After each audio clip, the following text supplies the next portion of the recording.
between that man right there, Walt Canosi, former fire chief, my father, who died fighting a fire, serving this village. I've got 14 years now. My brother Danny's assistant fire chief. My brother Tim, firefighter. My dad is rolling over in his grave at the actions that this board took, and a select few in our fire department for participating. Now, there's a lot of things floating around in the media, a lot of rumors. I've heard the number 315. I've heard the number 149. I've heard the number 40. Bottom line is, one volunteer firefighter who was kicked out of this fire department is too many. If it's a charter issue, you can fix the charter. I've heard it's an equipment issue. It costs $1,800, and then this morning the number changed to $2,100 because of OSHA and PESH regulations. Not true. We talked to OSHA and PESH. The only firefighters who need equipment are the ones who are actively fighting the fire. If you're serving drinks, you don't need $1,800 worth of equipment. If you're directing traffic, so on and so forth. Actively engaged firefighters at the scene. So this number, 540,000, not true.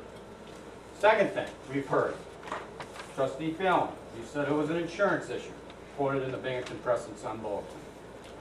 Village of Owego pays some insurance some ways, but primarily the town of Owego pays for insurance, workers' compensation.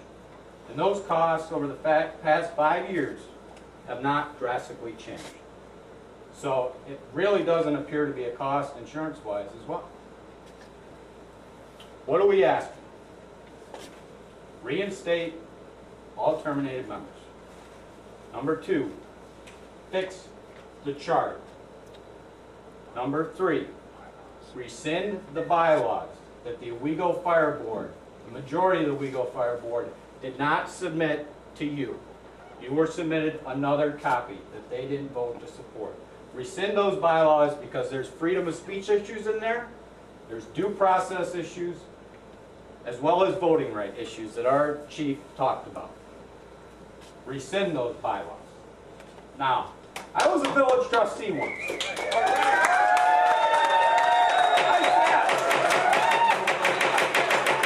I sat in your position. We'll be closing the doors, windows if you don't let the guys speak. I sat in your position, Ed. I served with you in the late 90s. I was on that side of the table. When issues came up, the community got involved and they came out. Well, now I'm on this side of the table, Mayor Harrington. And when I was on the board, people pointed fingers at me when I was over there. Well, I'm pointing my finger at you, Mayor Harrington, Company 4 member, for what happened. You, Trustee Thomas, your own grandson got kicked out of the department for lack of participation. 3 weeks ago, he sat with me through an OSHA class. Trustee Woody, 4's member, 5's maybe, your son might be a 4's member. Trustee Fallon, I don't know you. Trustee Sternberg, 4's member, husband's a 4's member, son was a 4's member. I'm pointing my finger at all of you. And I'm asking attendance at this board meeting.